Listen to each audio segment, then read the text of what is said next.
ಜಂಜಾಟದ ಗಡಿಬಿಡಿಯ ಬದುಕಿನಲ್ಲಿ ಅಧ್ಯಾತ್ಮ ಸಾಧನೆಗೆ ಸಮಯ ಮಾಡ್ಕೊಳ್ಳೋದು ಹೇಗೆ? ಈಗಿನ ನಾನು ತುಂಬ ಜನರ ಬಾಯಲ್ಲಿ ಕೇಳಿದ್ದೀನಿ, ಇಲ್ಲ ನಂಗೆ ಆಗೋದೇ ಇಲ್ಲ, ಇಷ್ಟೊತ್ತು ಆಫೀಸು, ಮನೆಗೆ ಬಂದು ಸಂಸಾರ ನೋಡ್ಕೋಬೇಕು, ಅಲ್ಲೆಲ್ಲೋ ಹೋಗಿ ಬರಬೇಕು, ಮಕ್ಕಳನ್ನ ಪಾರ್ಕಿಗೆ ಕರ್ಕೊಂಡು ಹೋಗಬೇಕು, ಆ ಥರ ಏನೇನೋ ವಿಚಾರಗಳಿರತ್ವೆ. ಅಧ್ಯಾತ್ಮ ಸಾಧನೆಗೆ ಮಾತ್ರ ಸಮಯ ಇಲ್ಲ ಅನ್ನೋ ಉತ್ತರ ಬರುತ್ತೆ. ಹೇಗೆ ಇದರ ನಿರ್ವಹಣೆ ಹೇಗೆ? ಬಹಳ ಒಂದು ಆಸಕ್ತಿಪೂರ್ಣವಾದ ಒಂದು ಮಾತಿದೆ ನಿಮ್ಮ ಪ್ರಶ್ನೆಗೆ ಸಂಬಂಧಪಟ್ಟ ಹಾಗೆ. ನಾವೆಲ್ಲ ಆ್ಯಸ್ ಇಂಡಿವಿಜುವಲ್ಸ್ ಜಗತ್ತಿನಲ್ಲಿರೋರಿಗೆಲ್ಲರಿಗೂ ಅಪಾಯಿಂಟ್ಮೆಂಟ್ ಕೊಡೋದನ್ನು ಅಭ್ಯಾಸ ಮಾಡ್ಕೊಂಡ್ಬಿಟ್ಟಿದ್ದೀವಿ. ಆದರೆ ನನಗೆ ಅಂತ ಒಂದು ಅಪಾಯಿಂಟ್ಮೆಂಟನ್ನು ತಗೊಳ್ಳೋದನ್ನೇ ಮರ್ತು ಬಿಟ್ಟಿದ್ದೀನಿ ನಾನು.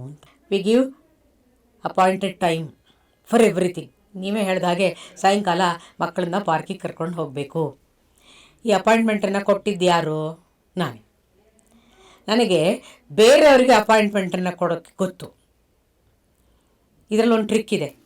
ಬೇರೆಯವರಿಗೆ ಅಪಾಯಿಂಟ್ಮೆಂಟ್ಸನ್ನು ಈ ಕೊಡುವಂತಹ ಪ್ರವೃತ್ತಿ ಅಥವಾ ಹ್ಯಾಬಿಟ್ ಪ್ಯಾಟರ್ನು ಯಾಕೆ ಬರುತ್ತೆ ಅಂದರೆ 2 ಕಾರಣ. ಇನ್ನು ನೂರಾರಿದೆ, ಮುಖ್ಯವಾದ 2. ಒಂದು, ಈ ಮನಸ್ಸಿಗೆ ಹೊರಮುಖವಾಗಿ ಇರೋದು ಸುಲಭ. ಅಂದರೆ ಅಲ್ಲಿ ಓಡಿದೆ, ಇಲ್ಲಿ ಓಡಿದೆ, ಇದನ್ನು ಮಾಡಿದೆ, ಅದನ್ನು ಮಾಡಿದೆ, ಈ ರೀತಿ 24 ಗಂಟೆನೂ ಸಾಕಾಗಲ್ಲ ರೀ ಅಂತ ಜನರು ಹೇಳೋದನ್ನು ಕೇಳ್ತೀವಿ. It's very easy for us to keep ourselves busy in the external world.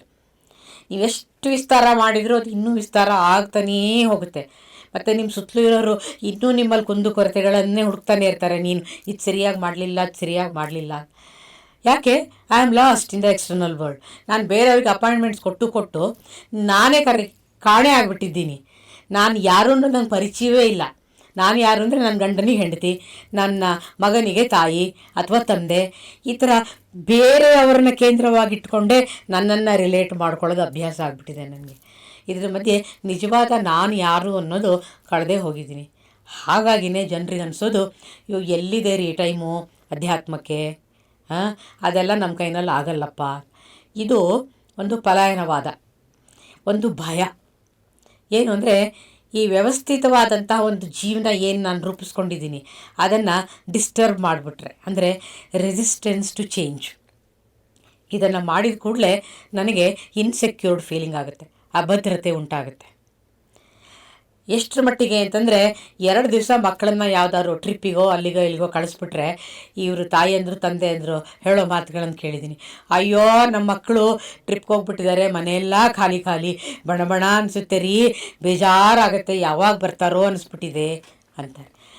ಯಾವಾಗಲೂ ಹೊರಗಿನ ಸಂಬಂಧಗಳ ಜೊತೆ ನಮ್ಮನ್ನು ಜೋಡಿಸ್ಕೊಂಡು ಅದು ಒಂದು ರೀತಿ ಅಡಿಕ್ಷನ್, ಇಂಟೆಲಿಜೆನ್ಸ್ ಆಗಿಬಿಟ್ಟು ನಮಗೆ ನನಗೆ ಹೇಗಿರೋದು ಅನ್ನೋದು ಮರ್ತು ಹೋಗ್ಬಿಟ್ಟಿದೆ.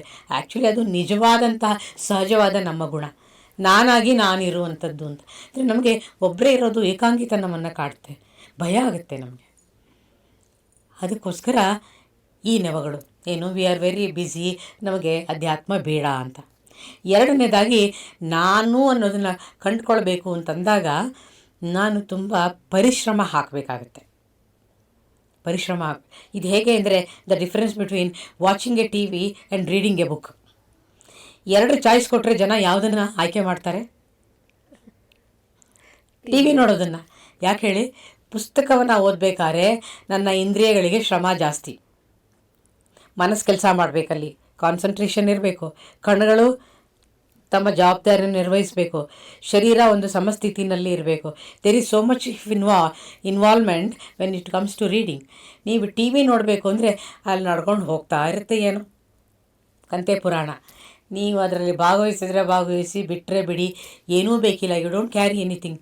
ನಿಮ್ಮ ಕಾನ್ಷಿಯಸ್ನೆಸ್ಸಿನ ಒಂದಿಷ್ಟು ಎಕ್ಸ್ಪ್ಯಾನ್ಷನ್ನು ಕೂಡ ಅದರಲ್ಲಿ ಆಗಲ್ಲ. ಅದಕ್ಕೋಸ್ಕರನೇ ಅದನ್ನು ಈಡಿಯಟ್ ಬಾಕ್ಸ್ ಅಂತ ಕರೆಯೋದು, TVಯನ್ನು ಮೂರ್ಖರ ಪೆಟ್ಟಿಗೆ ಅಂತ.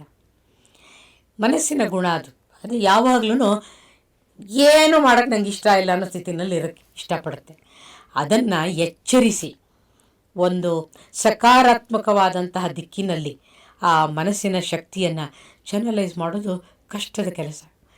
100ಕ್ಕೆ 99 ಜನಕ್ಕೆ ಇದು ಯಾವುದೂ ಬೇಡ. ಯಾಂತ್ರಿಕವಾದ ಜೀವನ, ಒಂದು ಭದ್ರವಾದ ಜೀವನ ಅಂತ ಏನು ನಂಬ್ಕೊಂಡಿದ್ದಾರೆ ಅದರಲ್ಲಿ ಇರೋಕ್ಕೆ ಬಯಸ್ತಾರೆ. ಆದರೆ ಅದು ಯಾವಾಗಲೂ ಉಳಿಯೋಲ್ಲ. ಅದು ಕೂಡ ಡಿಸ್ಟರ್ಬ್ ಆದಾಗ ಅಥವಾ ನಾಶವಾದಾಗ ಅವನಿಗೆ ನಿತ್ತಂಥ ಕಾಲಿನ ಕೆಳಗಿನ ಭೂಮಿಯೇ ಬಾಯಿ ತೆರೆದಂಗೆ ಆಗಿಬಿಡುತ್ತೆ.